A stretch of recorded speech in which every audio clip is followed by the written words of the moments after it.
नमस्कार मित्रों, मैं पूर्वराज गुप्ता आप सभी का हमारे YouTube चैनल एंथुसियाज्म एजुकेशन पे बहुत बहुत स्वागत करता हूँ। आप सब जैसे कि जानते हैं हमारी रेस्पिरेटरी डिजीज सीरीज चल रही थी, उसके अंदर हमने अभी तक 2 डिजीज कंप्लीट कर ली हैं। आज का हमारा टॉपिक है उसके अंदर पल्मोनरी एम्बोलिज्म। तो आइए शुरुआत करते हैं। पल्मोनरी एम्बोलिज्म एक डिजीज कंडीशन है किसकी? रेस्पिरेटरी डिसऑर्डर की। इसके अंदर पल्मोनरी मीन्स क्लियर है कि पल्मोन मतलब लंग्स के अंदर एम्बोलस का फॉर्मेशन हो जाना या फिर एम्बोलस का ट्रेवलिंग हो जाना। एम्बोलिज्म डिसऑर्डर होता है कि एम्बोलस फॉर्मेशन। एम्बोलिज्म का मतलब है कि एम्बोलस एक ब्लड क्लॉट हो गया या फिर कोई भी कुछ भी सब्सटेंस या कुछ भी टिश्यू या मास फॉर्मेशन हो गया और वो ट्रेवल कर रहा है आपकी थ्रू आउट द बॉडी में, थ्रू ब्लड सर्कुलेशन में, और कहीं ना कहीं जाके वो आर्टरी या वेन से किसी में जाके अटक रहा है, तो वो क्या हो गया? एम्बोलिज्म हो गया। अब इसी एम्बोलिज्म को अगर यही एम्बोलस कहीं आपकी पल्मोनरी लंग्स के एरिया में या फिर आर्टरीज में या वेन्स में जाके स्टक इन हो जाता है तो उसको बोलते हैं पल्मोनरी एम्बोलिज्म। तो चलिए नेक्स्ट स्लाइड की ओर चलते हैं। Pulmonary embolism with the definition, it is the sudden blockage in the lungs artery. Lungs की आर्टरी में एकदम से ब्लॉकेज होना।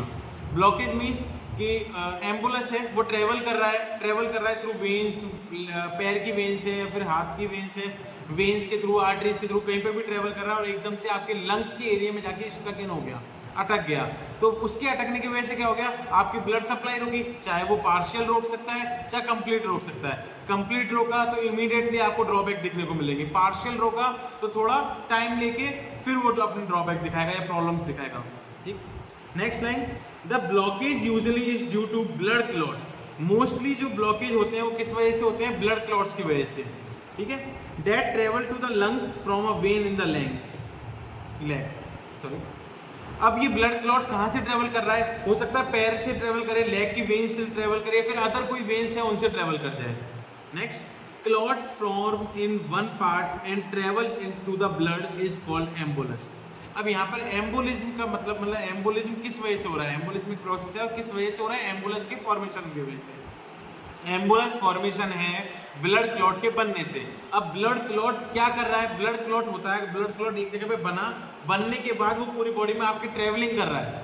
ट्रेवलिंग करने वाले प्रोडक्ट को अपन बोल देते हैं एम्बुलस, और वो अगर एक ही जगह पे है तो उसको बोलते हैं थ्रोम्बस। ठीक, नेक्स्ट स्लाइड की ओर बढ़ते हैं। Causes and risk factor. Causes मतलब किस वजह से एम्बुलस फॉर्मेशन हो सकता है, किस वजह से पल्मोनरी एम्बोलिज्म हो सकता है, वो पढ़ेंगे। Pulmonary एम्बुलस is the end result of deep vein thrombosis, DVT. DVT एक डिजीज कंडीशन है जिसको अपन फर्दर अपने इस सिनेरियो में जोड़ेंगे, सीरीज में जोड़ेंगे। डीवीटी एक डिसऑर्डर है जिसके अंदर होता क्या है? इसके अंदर जो लंबे समय तक पेशेंट ज़्यादातर बेड रिडन है, कोमा के अंदर है या फिर वेंटिलेटर्स पे है, इन पेशेंट्स के अंदर सबसे बड़ी दिक्कत आती है कि लॉन्ग टाइम तक क्या है? बिल्कुल अपनी एक ही स्टिल पोजीशन में है। इसलिए अपन ज़्यादातर इन पेशेंटों पर डिमांड रखते हैं कि इनकी पोजीशन चेंज होती रहनी चाहिए हर 2 आवर में, 3 आवर में। तो ऐसे पेशेंट के अंदर एक डिजीज कंडीशन जनरेट होती है डीवीटी, डीप वेन थ्रोम्बोसिस। तो यही थ्रोम्बस ट्रेवल कर जाता है बॉडी के अंदर और क्या किसका रूप ले लेता है? एम्बुलस का रूप ले लेता है। Next, prolong immobilisation. जैसे मैंने अभी आपको बोला था वेंटिलेटर वगैरह के पेशेंट हैं, उनका लंबे समय तक क्या नहीं हो पा रहा? मोबिलाइजेशन नहीं हो रहा, बहुत लंबे समय तक एक ही जगह पे रुके हुए हैं। नेक्स्ट, कुछ मेडिकेशंस की वजह से हो सकता है। इंक्रीज ब्लड क्लॉटिंग बढ़ गई, किन किन वजह से बढ़ सकती है? स्मोकिंग हो गया, पॉलीकाइथेमिया हो गया, कैंसर हो गया, प्रेगनेंसी हो गया, कोई सर्जरी हुई है उसकी वजह से हो गया, सर्जरी की वजह से क्लॉट फॉर्मेशन हो सकता है। नेक्स्ट, ओबेसिटी, मोटापे की वजह से हो सकता है। नेक्स्ट, बर्न्स, मतलब आग लग गई, मतलब आपकी स्किन जल चुकी है, जलने की वजह से कोई वेन पे असर पड़ा है, किसी पे असर पड़ा है या फिर किसी इन्फ्लामेशन कंडीशन की वजह से असर पड़ा है, तो क्या हो सकता है? थ्रोम्बस फॉर्मेशन या एम्बुलस फॉर्मेशन हो सकता है। Next slide, pathophysiology. पैथोफिजियोलॉजी, जैसे कि मैं हमेशा बोलता हूँ, पैथोफिजियोलॉजी हर डिजीज कंडीशन का एक अहम हिस्सा है जिसको अपन को पढ़ना बहुत ही जरूरी है। इसके अंदर चलते हैं। A lung embolism occur when a blood vessel supplying the lungs become clogged up by clot. एक लंग एम्बोलिज्म जैसे लंग्स को आप पल्मोनरी एम्बोलिज्म, क्योंकि लंग्स का दूसरा नाम पल्मो है, तो पल्मोनरी एम्बोलिज्म आप किसको बोल सकते हैं? पल्मोनरी एम्बोलिज्म कब होता है? जब कोई ब्लड वेसल जो ब्लड सप्लाई कर रही है लंग्स की तरफ, उसके अंदर क्या हो जाना? क्लॉट फॉर्मेशन या क्लॉट का मूवमेंट हो जाना। ठीक, नेक्स्ट पल्मोनरी एम्बोलिज्म, ये पीई लिखा हुआ है, इसको आप पल्मोनरी एम्बोलिज्म पढ़ेंगे। Is a complication of a condition called deep vein thrombosis. बार बार एक ही शब्द सुनने को मिल रहा है, डीप वेन थ्रोम्बोसिस। तो डीप वेन थ्रोम्बोसिस ऐसी कंडीशन है जिसकी सुपीरियर पोजीशन या वर्स्ट कंडीशन जिसको बोल सकते हैं, मतलब अगर वर्स्ट कंडीशन पे जाएगी तो क्या क्रिएट करेगी? एम्बोलिज्म क्रिएट करेगी, और अलग अलग जगह पे है, और मेनली कहाँ पे हो रहा है? पल्मोनरी एम्बोलिज्म हो रहा है। क्लॉट ट्रेवल, जो भी क्लॉट बना है, चाहे वो थ्रोम्बस फॉर्मेशन, थ्रोम्बस था, थ्रोम्बस ट्रेवल कर गया तो वो क्लॉट फॉर्मेशन, क्लॉट ट्रेवल हो गया और reach to the smaller vessels of lungs. अगर अपन पढ़ रहे हैं पल्मोनरी एम्बोलिज्म तो अपन कहाँ के वेन्स और कहाँ की आर्टरीज के बारे में पढ़ेंगे? लंग्स के आर्टरीज और वेन्स के बारे में पढ़ेंगे। तो जो क्लॉट है वो ट्रेवलिंग कर रहा है, कहाँ ट्रेवल कर गया? मान लो डीप वेन थ्रोम्बोसिस हुआ, लेग्स के अंदर से वो उसके वेन के अंदर ट्रेवल किया और कहाँ जाके अटक गया? किसी अपनी लंग्स की किसी आर्टरी में, लंग्स की किसी वेन में जाके वो स्टक हो गया। ठीक है, until it become blacked in the vessel, जब तक वो क्या नहीं हो जाता? वहां पर फंस नहीं जाता, अटक नहीं जाता। वो कब तक ट्रेवल करेगा? एक क्लॉट होता है, tissue of mass of tissue या ब्लड क्लॉट होता है, वो कब तक ट्रेवल करता रहता है? जब तक वो किसी ना किसी आर्टरी में, या तो वो छोटी से छोटी आर्टरी में या छोटी छोटी वेन्स में या छोटी छोटी किसी भी ट्रेवलिंग अपनी यूनिट्स में कहाँ पे कहीं पर नहीं अटक जाता, जब तक वो क्या करता रहता है? पूरी ऑल ओवर बॉडी में ट्रेवल करता रहेगा। Next, clot prevent any further blood from travelling. अगर क्लॉट अटक गया तो वो क्या कर देगा? जहाँ पे वो ब्लड सप्लाई चल रही थी और उसी पाथवे पे वो क्लॉट अटक गया तो वो क्या कर देगा? सप्लाई को रोक देगा। हो सकता है पार्शियल अटक जाए, मतलब थोड़ा बहुत ब्लड जाता रहे, या फिर हो सकता है कंप्लीट अटक जाए। कोई आर्टरी है, कोई वेन है, उसको मान लो वो कंप्लीटली ब्लॉक कर, जैसे पाइप है, एक पानी का पाइप है, उसके अंदर मान लो कोई कंकड़ फंस गया, तो पानी मान लो थोड़ा थोड़ा आ रहा है, तो उसको आप क्या बोल दोगे? पार्शियल अटकना बोल दोगे, पार्शियल क्लॉट फॉर्मेशन हो गया। और अगर वो पूरी तरीके से रुक गया है तो कंप्लीट एम्बोलिज्म बोल दोगे। ठीक है, या कंप्लीट पाइप के अंदर तो कंप्लीट अटकना हो गया। अब इसी तरीके से अपन आर्टरीज और वेन्स की बात करेंगे तो पार्शियल अटकना, तो पार्शियली मतलब थोड़ा थोड़ा ब्लड जाता रहेगा, हल्की हल्की सप्लाई जाती रहेगी, और कंप्लीट अटकना मतलब पूरी तरीके से ब्लड सप्लाई क्या हो सकती है? ब्लॉक हो सकती है। Next, PE pulmonary embolism can cause permanent damage to the part of lung. अगर पल्मोनरी एम्बोलिज्म हो गया और कंप्लीट हो गया तो वो परमानेंट डैमेज भी पहुंचा सकता है, क्योंकि जब तक आप रिपेयर कराने जाओगे जब तक हो सकता है वो पार्ट डैमेज हो जाए। From the lack of blood supply, किस वजह से?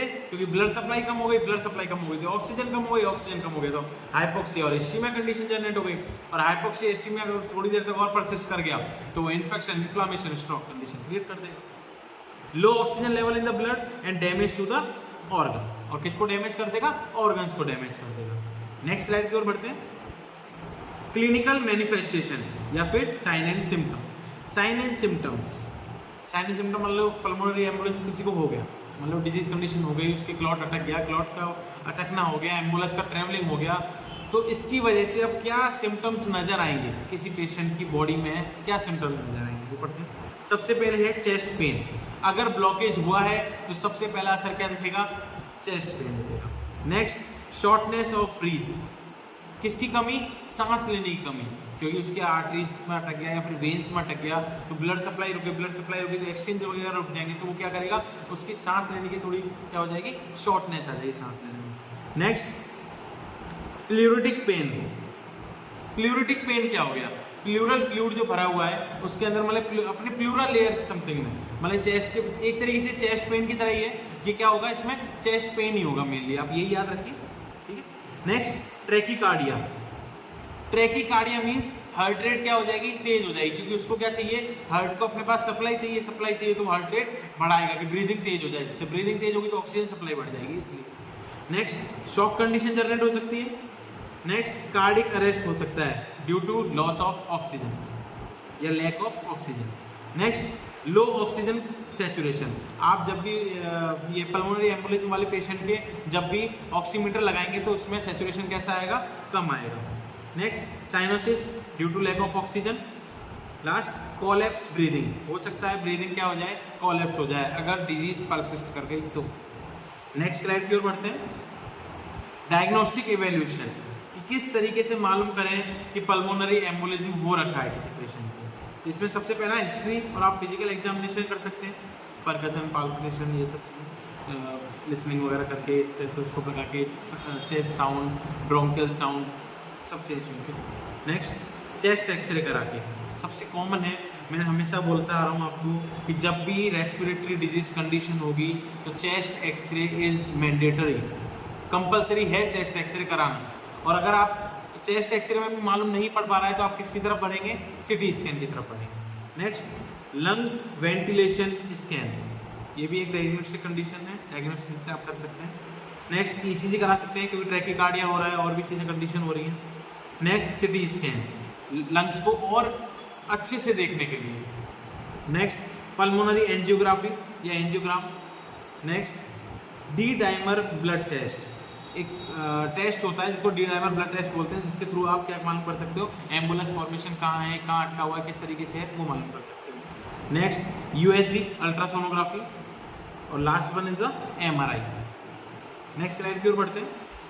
मैनेजमेंट, अगर पेशेंट को पल्मोनरी एम्बोलिज्म हो चुका है तो उसको किस तरीके से मैनेज किया जाए। अब मैनेज में सबसे पहले आप क्या चीज़ें करोगे, प्रिवेंट करोगे। प्रिवेंशन मतलब जैसे प्रिवेंशन का मतलब जैसे है, मतलब प्रिवेंशन का मतलब है कि आप क्या करोगे, जैसे जो जो चीज़ें पेशेंट करता है, जैसे स्मोकिंग हो गई, काफ़ी अल्कोहल अब्यूज हो गई, ड्रग अब्यूज हो गई, या फिर कोई मेडिकेशन ऐसी ले रहे हैं जिसके चक्कर में क्लॉट फॉर्मेशन हो रहा है ना, तो उसको आप क्या करवा दोगे, प्रिवेंट करवा दोगे।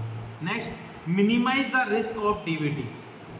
डीवीटी अगर किसी पेशेंट को हो रहा है और नहीं भी हो रहा है तो आप जब मान लो कोई पेशेंट है ज़्यादा इमोबिलाइज रहता है, जैसे मान लो ओबेसिटी का कोई पेशेंट है, वो कम वॉकिंग करता है, कम ट्रैवलिंग करता है, तो आप क्या बोलोगे कि डेली सुबह एक्सरसाइज करने जाओ, डेली ट्रैवलिंग करो, तो ये क्या हो गया, एक मैनेजमेंट प्रोसेस के अंदर ही आ गया। नेक्स्ट आप अपन मैनेजमेंट के अंदर देखते हैं मेडिकल मैनेजमेंट। मेडिकल मैनेजमेंट के अंदर सबसे पहला है एंटी कोगुलेंट्स। कोगुलेंट्स मतलब जो कोगुलेशन कराए, इकट्ठा कराए, और एंटी कोगुलेंट्स मतलब जो कोगुलेट्स को हटाए। मतलब एक तो हो गया क्लॉट फॉर्मेशन, क्लॉट बन रहा है और क्लॉट को ना बनने देने वाली दवाइयाँ देनी है अपन को, क्लॉट ना बने, तो उसमें कौन सा है, हेपेरिन या फिर वारफेरिन। नेक्स्ट अपन और क्या दे सकते हैं, क्लॉट डिसॉल्वर दे सकते हैं, मतलब जो ऐसी मेडिसिन दे सकते हैं जो क्या करें, क्लॉट को डिसॉल्व करें। मेडिकल मैनेजमेंट अपन ने देख लिया। नेक्स्ट सर्जिकल मैनेजमेंट, कि सर्जिकल मैनेजमेंट मतलब अपन सर्जरी के थ्रू कैसे उस क्लॉट को हटा सकें, एम्बुलेंस को हटा सकते हैं, जिसमें सबसे पहला है एम्बोलेक्टोमी। टॉमी शब्द हमेशा आता है रिमूवल के लिए, तो किसको हटा रहे हैं अपन, एम्बुलेंस को हटा रहे हैं, तो एम्बोलेक्टोमी। इसके अंदर किसके थ्रू हटा सकते हैं अपन, कैथेटर के थ्रू। जैसे आजकल ओपन हार्ट सर्जरी जैसे जिसमें होती है ना, उसी तरीके से कैथेटर के थ्रू अपन क्या कर सकते हैं, एम्बुलेंस को अपन उस जगह से रिमूव कर सकते हैं, ठीक है। नेक्स्ट दूसरा है इंफीरियर वेना केवा फिल्टर्स। इंफीरियर वेना केवा अपनी सबसे लार्ज आर्टरी है, वो लार्ज वेन है, सॉरी इंफीरियर वेना केवा is the largest when of the body, जो कि एसवीसी और आईवीसी दोनों हैं, जो मिलकर क्या बनाती है, ग्रेट वेना केवास, ठीक है। इनके अंदर क्या लगाना है, एक फिल्टर आता है, जैसे आप यहाँ पे देख सकते हैं इंफीरियर वेना केवा के अंदर, सॉरी, जैसे इंफीरियर वेना केवा के अंदर इस तरीके से एक फिल्टर लगता है, एक तरीके से कांटेदार होता है थोड़ा, तो ये क्या है, अपन inferior vena cava large vein है, तो इसके अंदर इजीली अपन इसको सेटअप कर सकते हैं। जैसे आपने देखा हो तो डायलिसिस पेशेंट के फिल्टर्स लगते हैं, ठीक है, उसी तरीके से ये वेना केवा के अंदर अपन इस फिल्टर को सेट कर देते हैं, जिसको नाम दिया जाता है इंफीरियर वेना केवा फिल्टर। ये करता क्या है, जो भी क्लॉट अगर ट्रेवल कर रहा होगा आपके सर्कुलेशन में, उसको ये क्या कर लेगा, उस जगह पे रोक देगा, आगे छोटी वेन्स की तरफ या छोटी आर्टरीज की तरफ जाने की नहीं देगा, लंग्स की तरफ नहीं बढ़ने देगा, तो जिसके कारण क्या होगा, आपका बचाव हो सकता है, और जो छोटे छोटे क्लॉट्स हैं वो रोके जा सकते हैं, और उसके बाद में उनको निकाला जा सकता है। तो इंफीरियर वेना केवा filters is a device that blocks the circulation of clot in the blood. जो क्या कर रहा है, ब्लॉक कर रहा है किसको, सर्कुलेशन ऑफ क्लॉट्स को, क्लॉट का जो सर्कुलेशन हो रहा है उसको क्या कर दिया, ब्लॉक कर दिया, किसके अंदर, ब्लड के अंदर, जिससे क्या हो रहा है, पार्शियल एम्बोलिज्म होगा ना कंप्लीट एम्बोलिज्म होगा, प्रॉपर काम चलता रहेगा, सर्कुलेशन होता रहेगा, और उस फिल्टर के थ्रू आप क्या कर सकते हो, एम्बुलेंस को हटा सकते हो। ये अपना मैनेजमेंट हुआ। इसके नेक्स्ट स्लाइड में चलते हैं अपन। प्रिवेंटिव स्टेप्स, क्या क्या प्रिवेंटिव स्टेप्स आपको रखने पड़ेंगे एक पल्मोनरी एम्बोलिज्म के पेशेंट को, ठीक है। नेक्स्ट फर्स्ट है ग्रेजुएटेड कंप्रेशन स्टॉकिंग्स। स्टॉकिंग्स इसमें आप पढ़िए, स्टॉकिंग्स स्टीडली स्क्वीज लेग्स, ये क्या करता है, प्रेस करता है। स्टॉकिंग जैसे बोलते हैं गर्ल्स पहनती है स्टॉकिंग पैर के अंदर, वो स्टॉकिंग्स है क्या, वो स्टॉकिंग क्या करती है, प्रेस करके रखती है। तो प्रेस बार बार प्रेस करवाएंगे तो उससे क्या होगा, helping veins and legs muscles move blood more efficiently. Press करवाएंगे तो मसल्स के ऊपर जोर पड़ेगा, मसल्स के ऊपर जोर पड़ेगा तो क्या होगा, जो ब्लड सप्लाई है वो क्या होती रहेगी, ज़्यादा होती रहेगी। ना कि ऐसा रहेगा, मान लो कोई लॉन्ग टर्म के लिए सिटिंग पोजीशन पर काम करता हो, मतलब ऑफिशियल वर्क वाले जो अपने काफ़ी जने होते हैं जो लॉन्ग टर्म तक मतलब 8-8 घंटे 10-10 घंटे 12-12 घंटे बैठे रहते हैं, तो उनके लिए कैसे हेल्प रहती है, वो मान लो स्टॉकिंग पहनेंगे तो उससे हेल्प क्या रहेगी कि उनके पैर तो मूव नहीं कर रहे, लेकिन प्रेशर के कारण जो ब्लड सप्लाई है वो ज़्यादा फास्ट हो रही है, और वो फास्ट हो रही है तो ब्लड क्लॉटिंग के चांसेस क्या हो गए, कम हो गए। Next, use of pneumatic compression. ये क्या है, this treatment use thigh high और काफ हाई कव्स।